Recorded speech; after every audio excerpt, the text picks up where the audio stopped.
$4 trillion, ladies and gentlemen. $4 trillion. Calculate $4 trillion at what? 4% interest? That's $160 billion a year. Doesn't anybody get it? I mean, am I speaking to people that get this, or you don't get it? Leave it in the comments. I'm looking through some of the news, and here it says, key Republican anticipates moving debt deal forward. Like, does anyone get it yet? It's already been decided. I hope that I am wrong. I hope that I am 100% wrong. But it's already been decided, ladies and gentlemen. It's a one-club game. Both sides are in the same club. And why do I say that? Because although the ideology of the Democratic Party and the ideology of the Republican Party, no matter what you think about one or the other, ladies and gentlemen, they understand that they only get to have power and control over we the people if they continue to raise the debt limit or the debt ceiling, call it what you may. Understand that every time that the debt ceiling is raised, it means that more of your labor will have to be stolen in a further date in order for the interest on that debt to be paid. It's the only way that it can be done. We live in a monetary system that is based on debt, on credit, which means that the system, in order for it to stay alive, you have to have more and more borrowing. Every year and every year and every year. You have to borrow more and more and more. The debt has to continue to go up. If not, the system implodes. Look at what's been happening lately where the number of M2 money supply has been going down, meaning that money has been getting destroyed, has been taken out of the system. Look at how many businesses are claiming bankruptcy. Look at how many banks have been failing and claiming bankruptcies and been taken over by the FDIC.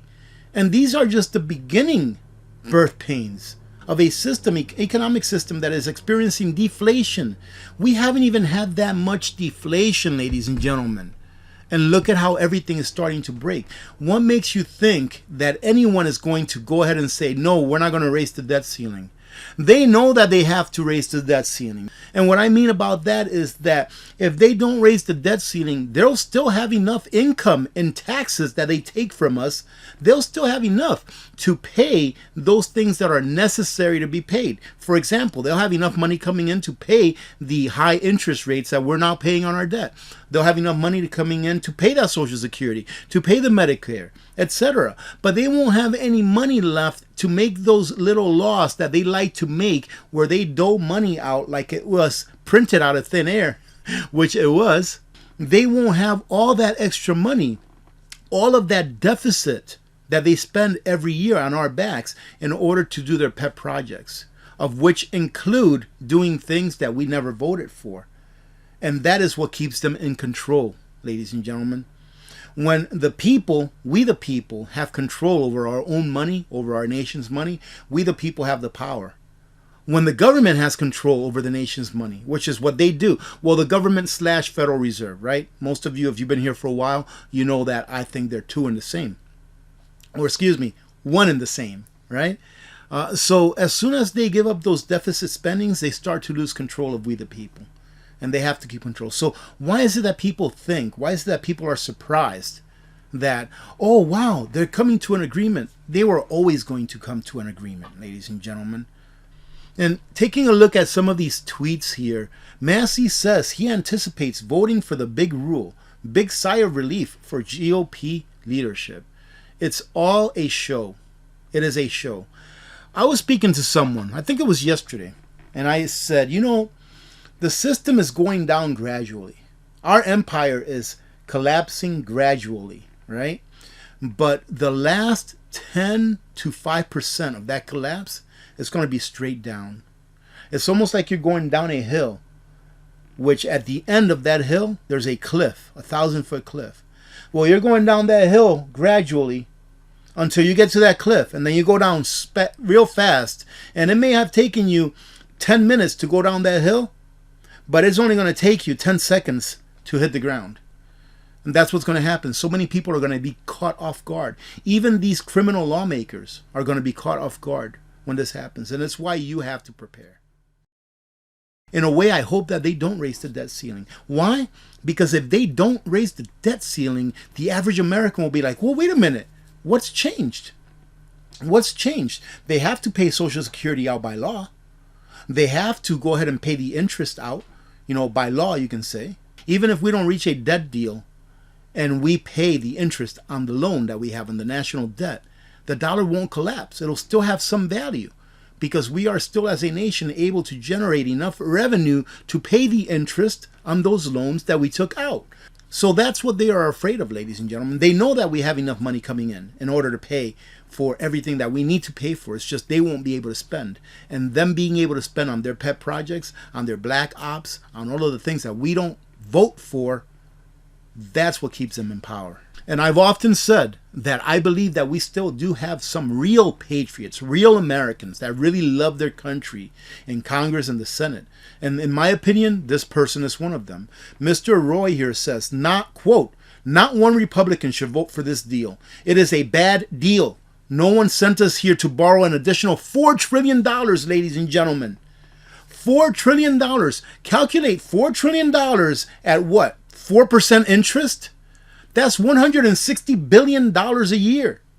An additional $160 billion a year, ladies and gentlemen, because that's on top of what we have now. So we're looking at probably within the next 5 to 10 years, we're going to be paying in excess of $1 trillion a year just to service the national debt. There will be a reckoning about what's just occurred unless we stop this bill. These two sides as a whole care about you not. All right? Yes, you have your good people on each side. I'm sure that you can find a really good person on each side that's pretty level-headed, that really loves their country, that wants to do the right thing. It's just they don't agree on how to go about it. So I'm sure you can find a few good people on each side. I think that those people that are good people, like this Mr. Chip Roy, right? That guy is a really good guy, right? In my opinion. This other gentleman right here, I see him in the background. I forget what his name is, but I've heard him talk in Congress before. Really good guy, smart gentleman. These guys really love their countries. They're in it for the right reasons. But I believe that they are allowed to fill those positions on purpose so that it looks like we have a chance when the system has no chance whatsoever. And it's why you must prepare, ladies and gentlemen. Get prepared and stay prepared. The system by which we are governed is first and foremost the financial system. Because money, ladies and gentlemen, is what makes the world go around. And as long as they control it, they're going to control what your labor is worth. Think about this, and I'll finish it off with this.